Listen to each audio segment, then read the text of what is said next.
"You're trespassing," Marlene hissed, one heel sinking into my lawn as she gestured toward my security sign. "That gun your daughter pulled, that's a violation of Section 12, Sub-Article C, unlawful threat on HOA officers." I didn't flinch. "And Section 4 of the easement code says you can't stand on my property line after 2 warnings. I took one step closer. "Besides," Riley didn't threaten, she reacted. Big difference. Marlene blinked, stunned. "We have video evidence." "Funny," I cut in, "because that camera still runs on a closed loop I installed during my time in the Corps. I wrote the firmware.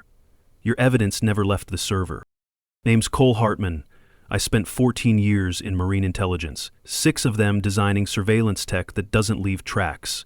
And I don't lose ground, especially not the yard my daughter almost died protecting. Let me know where you're watching from. This one's gonna get ugly." It started with a mailbox. The kind of issue you'd expect to fix with a screwdriver and a 10-minute conversation. One bolt was crooked. Riley noticed first. She's the type of kid who reads the rules, who paints inside the lines. Used to, anyway. She asked if she should fix it. I said yes. Next day, violation notice duct taped to the front door. In all caps, $75.00 fine, improper repair. It stank of a power move, and I let it go. Rookie mistake. Marlene Bexley, the new HOA president, had been waiting for a reason to crawl inside our windows. Ever since I outbid her for the last Lakeview property in West Arbor Hills, she made it her mission to remind us who ran the neighborhood. I'd never pay Mom unless there was God on the 3rd floor. She didn't know the lake meant more to us than just a view. That shoreline? My dad's ashes were scattered just beyond the reeds. Before the HOA paved over the community dock, we used to fish there every Sunday, me, Riley, and him. He called it Anchor's Mercy. Told Riley it was where boys learned quiet and girls learned patience. She still talks about that. Even after the gate went up, even after they removed the bench and replaced it with a ridiculous plaque about community beautification, she still walks the trail and leaves flowers by the stump where it used to sit. That bench was our map back to simpler things, our anchor. They tore it out without a vote. By week 2, we gotten 4 more citations. Grass height, unauthorized hose storage, non-conforming lawn ornament, Riley's wind chimes. "Dad," she asked one night, holding the new pink slip, "do they think we're made of money? Maybe they'll think we'll fold." And for a while I nearly did, because the fines started stacking and I was just one man with a daughter trying to stay under the radar after losing my wife to a highway wreck 2 summers back. I didn't want war, I wanted peace. But war wanted me. It came on a Thursday. Riley had just come back from the grocery store, cans, paper towels, ice cream we both pretended was for her, and parked slightly over the painted driveway edge. Just 2 inches, I measured it. Marlene came storming down the walk with her phone out and that ridiculous Community Compliance Coordinator badge swinging like she was some kind of sheriff. I watched from the porch, watched her get within 4 feet of Riley yelling, saw Riley flinch, saw her hand go to her jacket. She didn't draw it, just gripped it. And that's when HOA Karen screamed, "Gun!" What followed felt like a bad movie. 2 security volunteers, both off-duty and twice as armed as they had any right to be, ran from Marlene's truck. One of them actually unholstered and pointed it at my daughter. At my 17-year-old girl who had never even fired her pistol outside of the range. That's when I snapped. I didn't grab a weapon. I didn't raise my voice. I raised my phone. 3 clicks, 1 secure upload.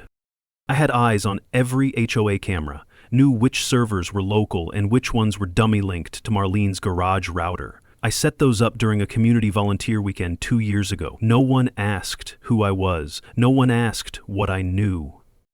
But they're about to.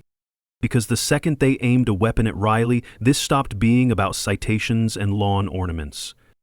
This became war. I didn't call the police, not yet, because I knew exactly how this would spin. Armed teenager threatens HOA volunteer, followed by a pixelated clip on the local news that cuts out every part that matters.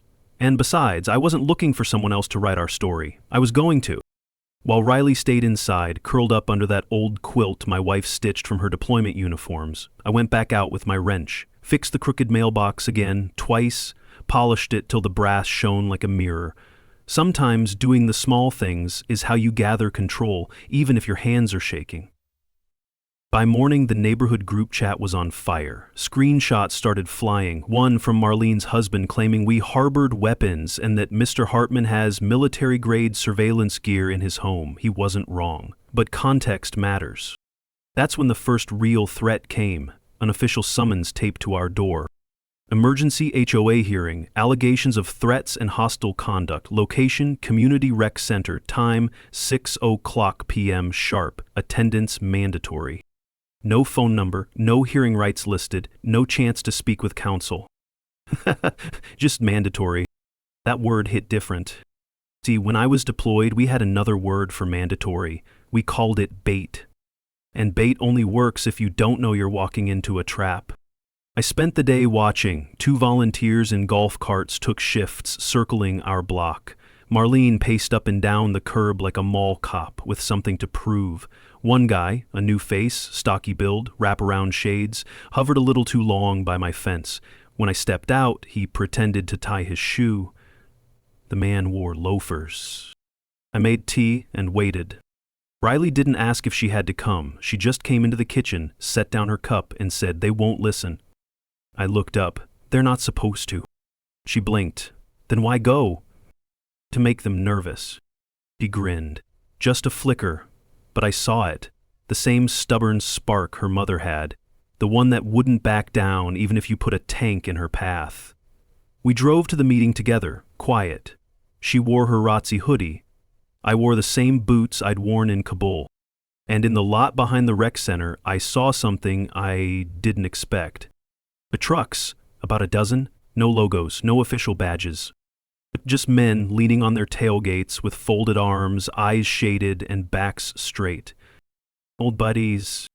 We don't do reunions, not the casual kind. But word travels in our circles. One of their daughters saw the video. One of them had a cousin who used to live here. Before the HOA fined him out of his house for painting his fence a half shade off beige. They didn't need me to ask. Inside the hall, the room was already stacked. Marlene sat dead center with a clipboard and a smugness that could curdle milk. Her board sat flanking her like courtroom extras. A projector screen showed the HOA charter in 24-point font. As soon as we stepped in, Marlene stood. "I'm glad you're here, Mr. Hartman," she said, voice syrupy and sharp. "This is an official disciplinary review. You and your daughter are on notice for behavior deemed threatening under Article 17. I stayed silent, let her talk. "The footage we have..." "Would you like me to play the raw version?" I asked, not loud but clear. "The one from my server?" She stiffened. One board member looked confused, another glanced at the laptop. "I beg your pardon," she said. "Your cameras route through your home router, correct? Asus AX6000 unsecured node ID. Riley did a packet capture when she got home. We have the footage, full color, full context." You could hear the collective inhale. She didn't respond, just scribbled something with unnecessary flourish. That's when I saw a flicker, barely more than a twitch, from a man in the back row. Gray beard, HOA treasurer, I remembered. Name was Daniel Wynn. He shifted, palms clasped but fingers twitching. He didn't speak, not yet. But his silence had weight. Daniel Wynn didn't speak that night, but his eyes did. They shifted too fast when Marlene accused Riley of tampering with HOA equipment, and his fingers twitched again when she cited a supposed witness, someone conveniently absent. I'd seen that kind of guilt before, in courtrooms, in after-action reviews. It shows up quiet, but it lingers like a bad echo. We left the meeting without saying much. No decision was made, no vote, no resolution. Just Marlene's smug smile and a promise of further review. Riley didn't flinch. She nodded once, turned her back, and walked out like she'd already won. Back home, I found her on the porch steps, legs tucked in, hoodie pulled over her knees. She didn't speak, but I sat beside her anyway. It was late, the kind of quiet where you hear sprinklers hissing 4 houses down. When she finally broke the silence, it wasn't anger. It was disappointment. It dropped the mother-daughter line. So, they lied. They know they lied. And it doesn't matter. It does, I said. You just haven't made it hurt yet. She didn't smile this time, just leaned her head against my shoulder and exhaled. The next day, we got 3 violations in the mail. One for a cracked driveway corner I'd already patched, one for improper decor because Riley's kayak was visible from the sidewalk, and one, my favorite, for menacing behavior toward HOA representatives. They weren't hiding it anymore. They wanted us out. I started documenting everything, every patrol, every false report. I mounted new cameras, 2 obvious, 3 hidden. I opened the old binder from my VA claim and started digging for legal codes. People think a war vet just knows how to shoot. What they forget is how good we get at reading policy. Bureaucracy is its own battlefield. On Tuesday morning, I caught Daniel Wynn standing across the street, staring at our house, just standing there, holding a coffee cup like it was shielding him from what he knew. I stepped outside, didn't say a word, just nodded. He looked down, turned, and walked away without sipping once. That afternoon, Riley found a new message scrawled on our driveway in sidewalk chalk. Move. Big, childish letters. A threat dressed like a prank. She took a picture and erased it before I could. I'm not giving them the satisfaction, she said, but it stuck in my gut like shrapnel. I didn't go full bunker mode, not yet, but I did check in with an old friend. Jarvis, ex-DOD contractor who owed me a favor or 3, just said, heads up, might need eyes soon. He replied with a single emoji. Later that night, Riley came into my office holding a file folder I hadn't seen in years. Found this in Mom's old box in the attic, she said. Didn't know you kept it. It was the original deed, handwritten on the back, her grandmother's name, the woman who built this house, with her own hands after her husband died in the Gulf War. A single note, faded in blue pen, never sell, never surrender. That hit harder than I expected. This is why we stay, I said. I know, Riley replied. And she did. The next day, the HOA installed a temporary checkpoint at the end of our street. A volunteer named Darren, big guy, poor posture, angry eyes, stood guard, writing plates into a clipboard. I watched from the porch. They weren't checking anyone else's house, just ours. I waved. He didn't wave back. That evening, Daniel Wynn left a manila envelope on our porch. No knock, no doorbell, just slipped it under the mat and vanished. Inside, a copy of the board's internal communication log, handwritten notes, and one signature, Marlene Bexley. Next to a line that read, force eviction proceedings, use police bluff if necessary. It wasn't legal. If you've ever dealt with an HOA that pushed too far, tried to intimidate your family, or treated your home like their playground, drop a comment, tell me where you're watching from, and stay with us. This fight's just getting started. I didn't mean to... Diane's voice cracked just as I stepped out of the garage. She was standing on the sidewalk, arms crossed, eyes darting between the HOA bulletin taped to our mailbox, and Riley, who stood by the porch with her fists balled. You didn't mean... To what? I asked, calm but deliberate. To let them authorize drone surveillance over my house? To let them write up my daughter like she's some trespasser on our own land? Diane flinched, her mouth opened, then closed again. Her shoulders slumped just enough for me to catch it, the weight of guilt. I thought they were bluffing, she whispered. I didn't think they'd go this far. Riley stormed past me, brushing Diane's shoulder harder than necessary. Tell that to the idiot who followed me with the drone when I was in the garden. That's not a bluff, that's a threat. We watched Diane retreat across the street, her eyes watery, hands stuffed in her cardigan pockets. And that's when it clicked. She wasn't just nervous. She was scared of them, too. But I didn't have time to process it then, because that evening, right as the sun dipped behind the hedges, Riley screamed. I was on the back porch going through the new CC&R documents, pages upon pages of legalese cooked up by a bored drunk on power, when her voice sliced through the still air. Dad, behind the shed. I bolted. The shed sat on the edge of our property, right where the old oak dropped acorns like hailstones. I rounded the corner and stopped cold. There was a man, mid-40s, lean build, HOA windbreaker, crouched down by the wall with something shiny in his hand. What the hell are you doing? I shouted, charging forward. He straightened up, startled. Inspecting your exterior structure for code violations, he said too quickly. This shed isn't on file with the association. That's because it was built before the HOA was even incorporated, I snapped. It's grandfathered. You have no jurisdiction. He smirked, tapping his phone. Doesn't look like it from our records, and we've got the right to check for unregistered modifications under Clause 17. I stepped closer. This shed was built by my father. He carved our family's name into that beam right there. I pointed behind him. You want to find history now? He hesitated for a second too long. You touch it again, I said, low and clear, and I'll file a harassment complaint. That camera above the back porch still works. You're already recorded. He backed off. Quiet, quick! But the message was sent loud and clear. This wasn't about grass height or paint shades. It was about pressure, force, making me fold before the real strike. That night I pulled out the deed, the survey lines, the photos, everything my dad left when he passed the property down. I stayed up past 2, drinking stale coffee and highlighting dates, checking easements, combing through the bylaws. And when I finally stopped, Riley came in and dropped an old photo album on the table. Grandpa's, she said. Remember when he built the shed after Mom passed? He made it for her. You told me it was her favorite place. I opened it. There was the picture. Mom sitting on a wooden bench in front of the half-finished shed, holding Riley as a baby. That same bench stood against the north wall, even now, worn smooth by time and sun. This is why we fight, I whispered. Because that shed wasn't just a tool room, it was memory. It was grief. It was resilience in the form of pine boards and brass hinges. The HOA didn't get to erase that. Not for a technicality.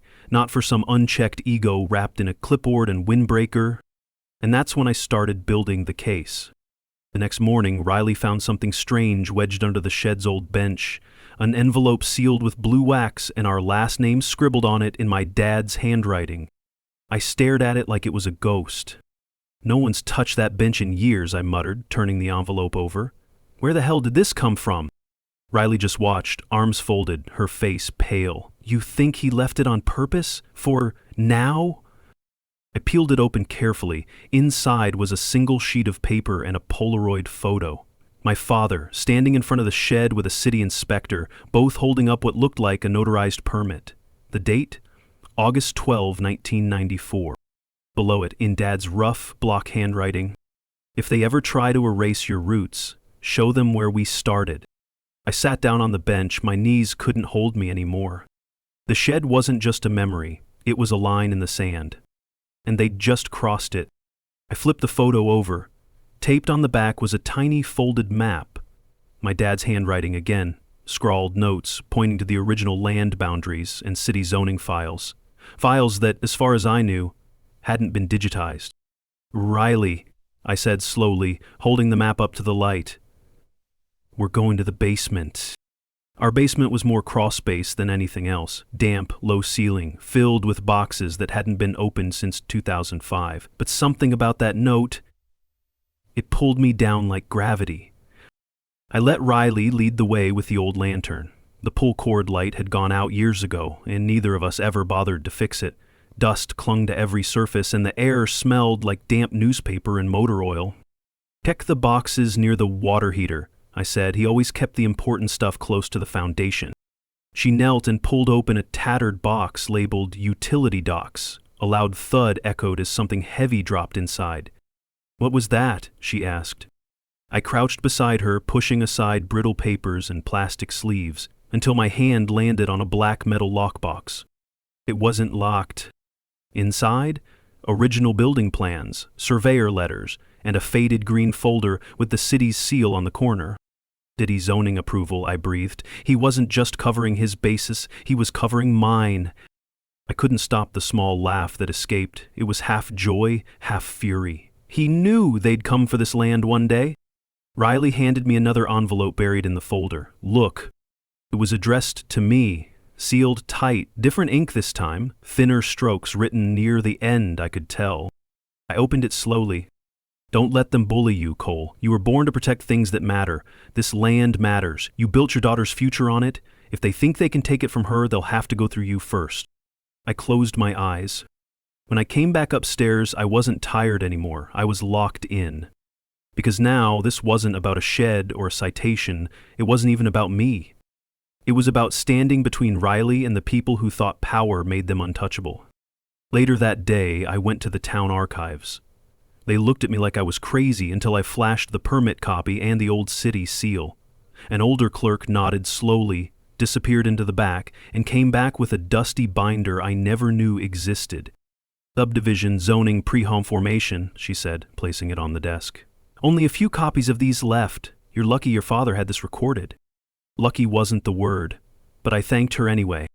Back home, I started scanning every document, uploading, backing up. Even Riley took over one of the printers, making copies like a law clerk on a mission.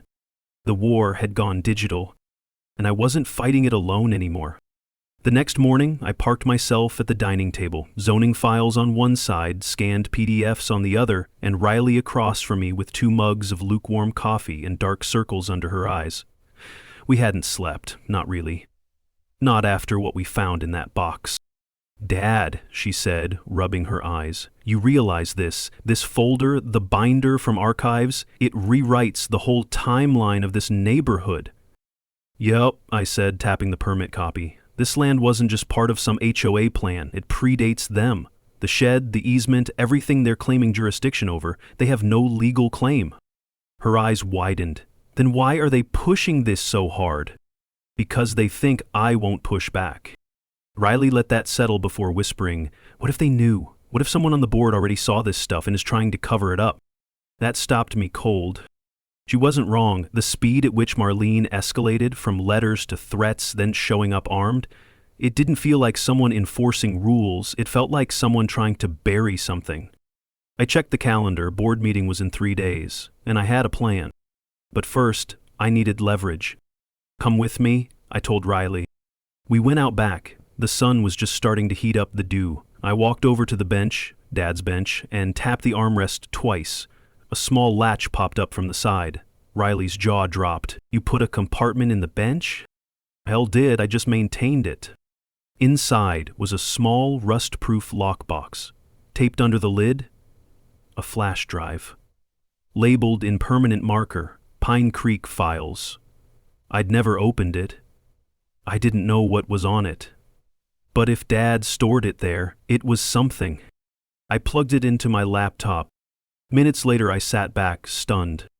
Zoning maps, emails between original developers and city planners, minutes from the founding HOA's shadow meetings, and a memo marked "Do Not File."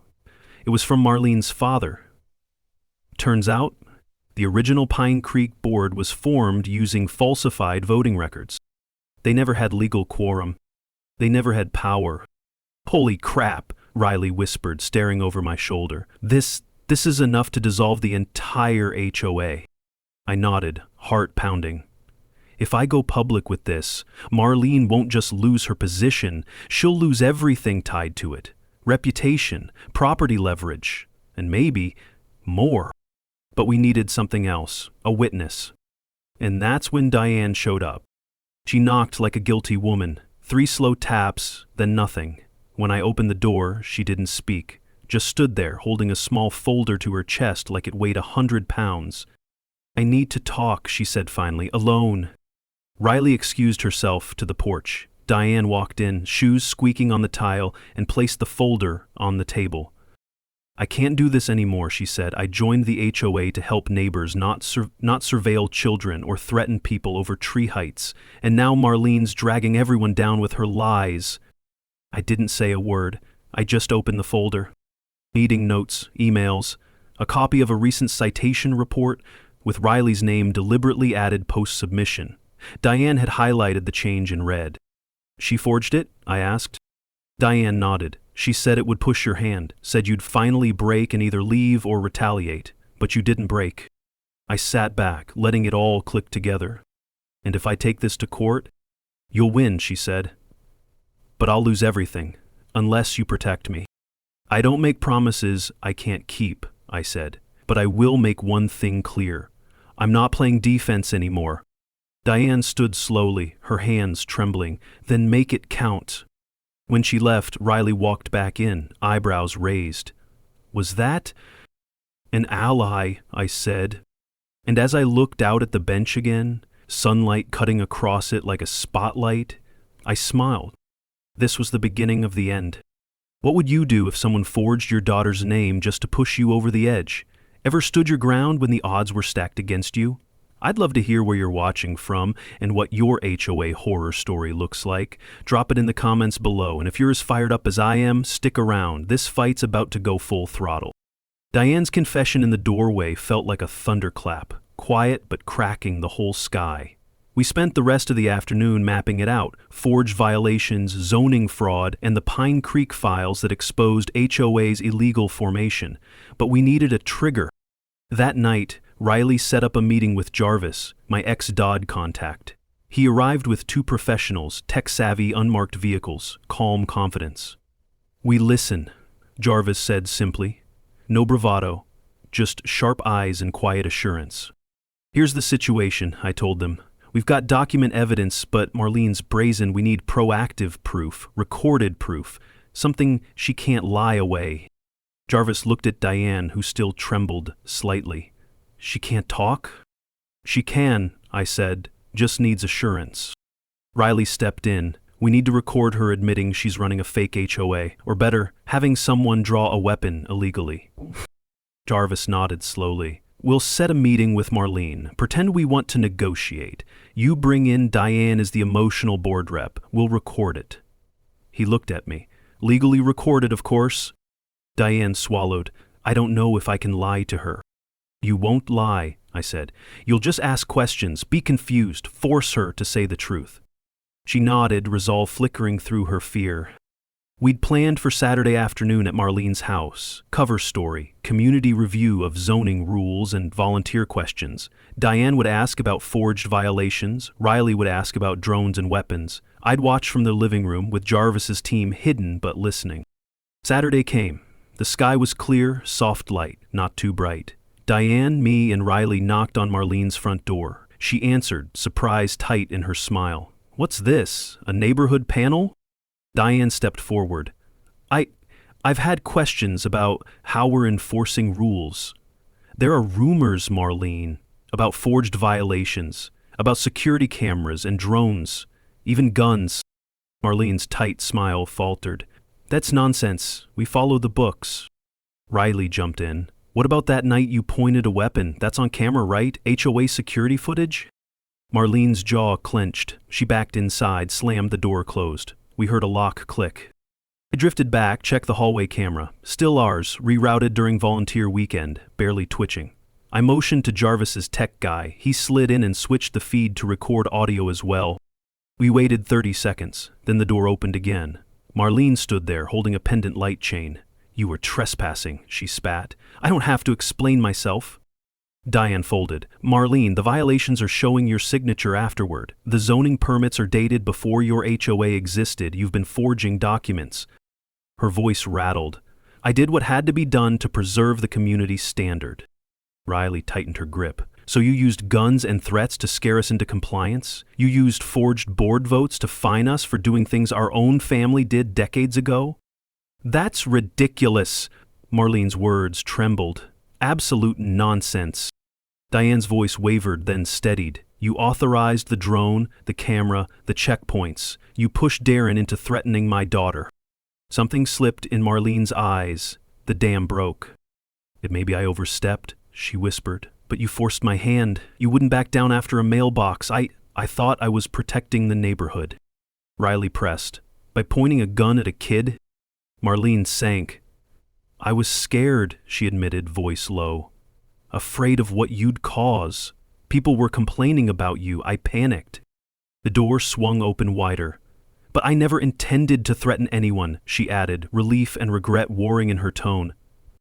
Jarvis's team stepped out.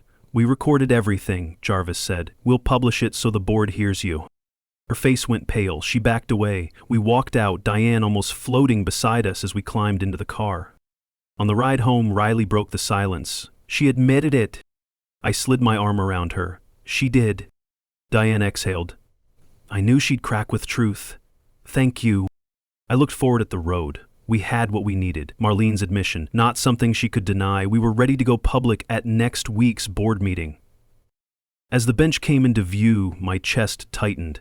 That bench had seen a letter, a photo, a confession, and now stood in view like a witness to every part of our fight.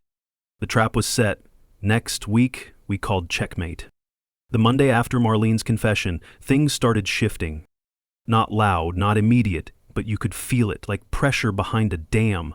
Her front lawn, once trimmed to military perfection, was now overgrown at the edges.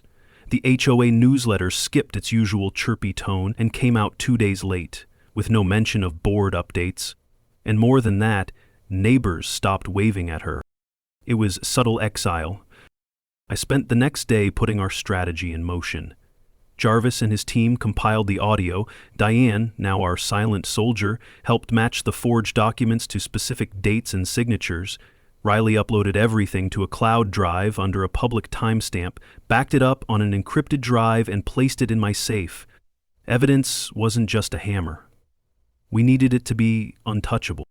Thursday, we called an emergency community forum.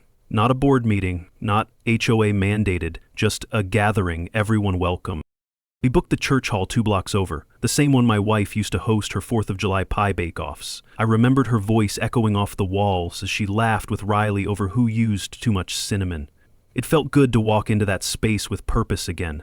That place held legacy, and tonight, it'd witness justice. People filed in slow at first, just the Shaws from Lot 19 and Missy from the cul-de-sac. Then the Jenkinses, then Bob the electrician. Word had spread. Even folks who kept their heads down were curious now. By 6:45, every folding chair was filled. Diane stood up front, visibly shaking. I gave her a small nod. She steadied herself, cleared her throat, and opened with a single sentence. I want to tell you the truth about the HOA you think governs this neighborhood. The room went still. She detailed how the board had never held a legal vote to form, how the rules people were fined over had never been ratified, and how Marlene, our self-appointed president, had altered meeting records for over 3 years. Gasps, a cough. Some folks stared at their laps like the floor might offer answers. Then I walked up. I didn't speak like a soldier this time. I spoke like a father, a neighbor, a man whose family had lived here since Riley was a toddler on training wheels, circling the oak tree my wife planted the year we moved in. Marlene pointed a weapon at my daughter. That's not community, that's fear disguised as order. I paused and pulled the bench photo from my pocket, the same one Riley found tucked into the base weeks ago. My wife, laughing. Riley covered in paint. Me holding the baby blue kayak. That bench out front, it's not just wood. It's every memory this place gave me before power poisoned it. Then I played the recording. Marlene's voice filled the room, distorted slightly but clear. I did what had to be done to preserve the community standard. She sounded shaken, small. It didn't matter. The silence that followed was the loudest thing I'd heard all week. When the clip ended, I said nothing. I just stepped back. And then, it happened. One by one, people stood. Not everyone, but enough. Bob raised his hand and said, "I've been fined 4 times for a garden my wife planted. I want my money back." Missy said, "She told me to remove my son's wheelchair ramp, said it broke curb appeal. I wish I'd said no." And Diane, her voice stronger now, declared, "I motion we form a legal vote to dissolve the current board and create a new democratic structure." Cheers. Some confused murmurs. But no outrage. The air had cracked. We took the motion to paper. We agreed to host a binding vote in 3 days, publicly counted. Every home would get a ballot. And Jarvis, he offered pro bono observation. Riley slipped her hand into mine. "She's not going to recover from this, is she?" "No," I said, "and neither will this fake board." Outside it started to drizzle, light, steady, cleansing almost. And as we left the hall, I glanced back and thought, this is what winning feels like. Not explosive, not perfect, but earned. I didn't sleep the night after the forum. Not because I was worried, no, that part was gone, it was the adrenaline. Like my body couldn't stop humming, couldn't believe we'd actually cracked something open. For the first time since that morning Marlene stood on my porch waving her little clipboard, I wasn't on defense. Riley was already up when I came downstairs. Coffee brewed, her laptop open, and a spreadsheet up with ballot distribution, phase 1 in big, bold text. She had that same intensity my wife used to get when she was organizing the neighborhood's old chili cook-offs. Except this wasn't about chili. This was war. With signatures. "I've got names, lot numbers, emails, even printer volunteers," Riley said without looking up.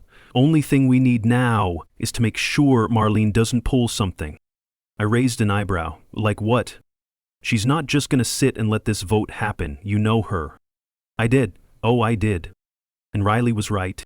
By noon, rumors started flying. Marlene had sent cease and desist letters to 3 neighbors, accusing them of defamation for attending the meeting.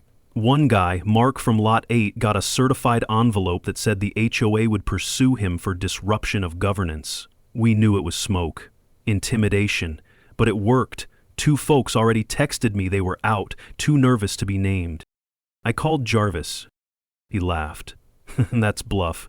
Empty ammo. But I'll prep a ceasefire letter anyway, just in case she escalates. We don't want panic." The next move was ours. By evening, Diane came by with something wrapped in brown paper. Her hands trembled slightly as she handed it over. I wasn't sure if I should, but it's time. Inside the package were original HOA bylaws, unredacted, dated, notarized, plus board member signatures, and a note paperclipped to the front. They never filed these with the county, that makes all fines non-binding. I looked up, startled. "How long have you had this?" "Years," she whispered. "They made me secretary, but I was never allowed to speak. I kept copies. I told myself it was for transparency. Truth is, I was scared. I'm not anymore." Her voice cracked on the last word, but she held my gaze. "You just won us the election," I said, carefully placing the pages back into the folder. Later that night, Riley and I made the plan official. We would hold a vote 3 nights from now in the same church hall, public, transparent. Each household would sign in, cast 1 ballot, and drop it into a locked acrylic box, monitored by Jarvis and his assistant. Every document, every speech, every objection, we'd film it. We weren't just going to dissolve Marlene's shadow empire, we were going to leave a record so it never happened again. The next morning she struck back hard. Signs popped up across the neighborhood: unauthorized meeting, illegal ballots, fraud alert. Her final card. But by now, people weren't scared. They were pissed. Mark showed up at my door, holding the sign he ripped off his own lawn. "Tell me where to bring this," he said. "I've had enough."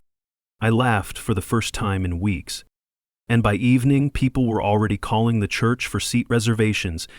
We didn't need to beg anymore. Our neighbors were done being quiet. The vote was no longer about rules. It was about respect. That night, I stood on the back porch, watching Riley carry the locked ballot box out of the shed and into the living room for safekeeping. The light from inside framed her just right, and for a moment, I saw her mother again. In the curve of her smile, the way she held her chin high even while moving heavy things. Have you ever stood up to a system stacked against you? Drop where you're watching from in the comments, and let us know your own HOA horror stories. Your voice matters here. "It's a bluff," Marlene hissed, flipping through the legal packet Riley handed her. Her lips thinned as her eyes skimmed the notarized documents. "You think this'll hold up?"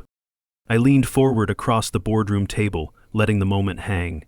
"It's not a bluff, and yes, it will." The room was dead quiet, except for the cheap fluorescent light overhead, humming like it might give out under the weight of the tension. Marlene's fingers twitched once, then curled tightly into her lap. Behind her, 2 board members refused to meet my eye. One coughed, the other reached for a bottle of water and missed it the first time.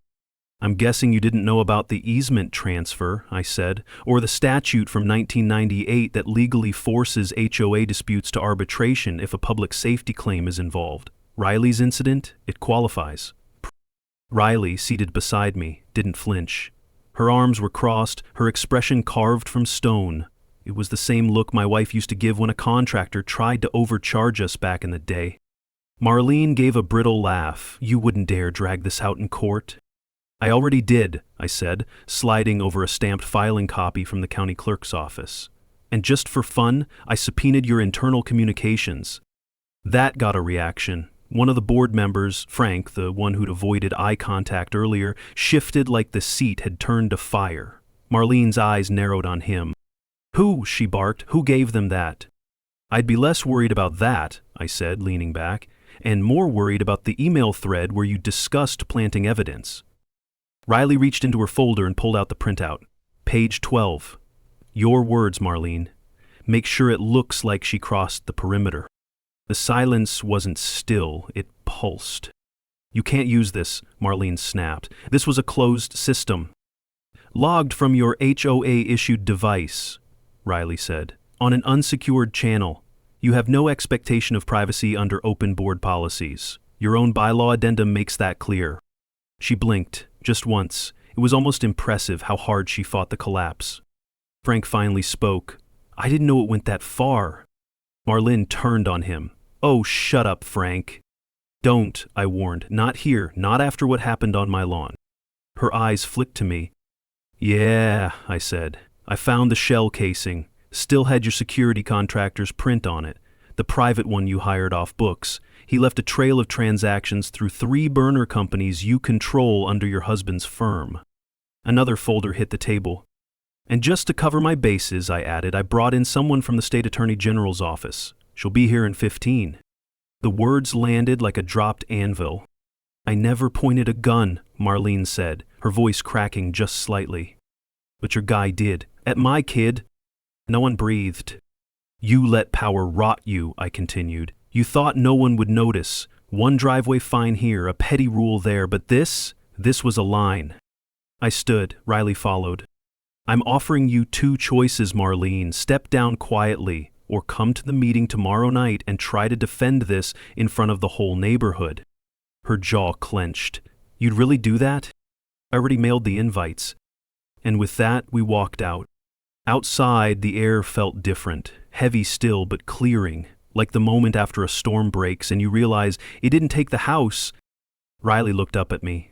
You think she'll show? She's too proud not to. She nodded once, then smiled for the first time that day. Good. Let's make sure we're ready. The chairs were already filling up when we arrived. Folding seats dragged from garages, lawn chairs planted at angles under the string lights overhead. A few residents leaned on car hoods, arms crossed, watching. The HOA Emergency Meeting was supposed to be closed door. I'd seen more privacy at a block party. Marlene showed up 20 minutes late, sunglasses at night, jaw locked tight. She didn't speak as she marched to the front, but people moved out of her way like she was contagious. And behind her, no clipboard, no files, no authority left to wave in people's faces. The mic squealed as she took the stand. Let's begin, she said, tone clipped. No, I said, stepping forward. This time, I begin. The neighbors turned to me like a school classroom, sensing the substitute teacher just got challenged. But nobody interrupted. I'm Cole Hartman, I said, my voice steady. You all know me, or knew my dad, Tom. He built the dock down at the South Bend, the one the HOA tried to tear down for being unsanctioned. He laid that dock by hand, no help, just him, and a promise to my mom, back when the lake meant something. A few older neighbors nodded. My dad passed 3 years ago. He left this house to Riley and me. He also left every blueprint, permit, and paper trail that proved half of what the HOA's doing now wasn't in the original charter. There was a rustle, eyes darted to one another, people were piecing it together. Marlene, I said, turning to her, you fined veterans for flagpoles, reported neighbors for shade violations, and tried to bankrupt a single mother over a swing set. She bristled. Those decisions were made by the board.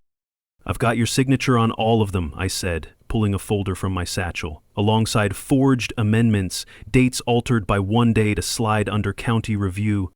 A murmur started in the back. Clusters whispered, someone recorded. And here, I held up a laminated photo, is the man your security contractor hired, the one who pointed a gun at my daughter. Riley, seated off to the right, met Marlene's gaze head-on. "This is where the neighborhood draws the line," I said. "You can't hide behind bylaws or weaponize rules anymore. You broke trust, and tonight, the vote's public."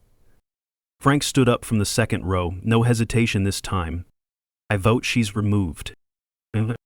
"Same," came a voice from the left. "Agreed," said another. Hands shot up. "Fast! Firm!" I stopped counting after 40. Marlene stared at the sea of arms like she couldn't compute it. "This is unlawful," she whispered. "No," said Diane. "Yes," Diane, the secretary who always stayed quiet, stepping forward. "What you've done is unlawful." Her hand trembled, but her voice didn't. She lifted a flash drive.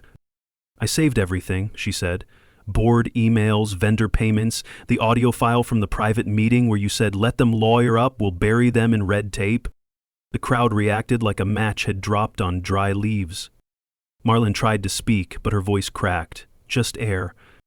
The sheriff's deputies moved in from the sidewalk. Quiet, calm. One of them looked like he was trying not to smile. She didn't resist, just sat down slowly in the chair she'd marched toward half an hour ago. No one clapped. That's not how this kind of thing ends. But a neighbor across the street quietly unplugged a camera pointed at the cul-de-sac. Someone else started disassembling a no street parking sign. I turned to Riley, who had tears in her eyes, not from fear. Not this time. "You okay, kiddo?" She nodded. "Feels like something's finally done." "No," I said, putting my hand on her shoulder. "It's just beginning. But it's ours now." The sun broke over the ridge like it was trying to wipe the slate clean.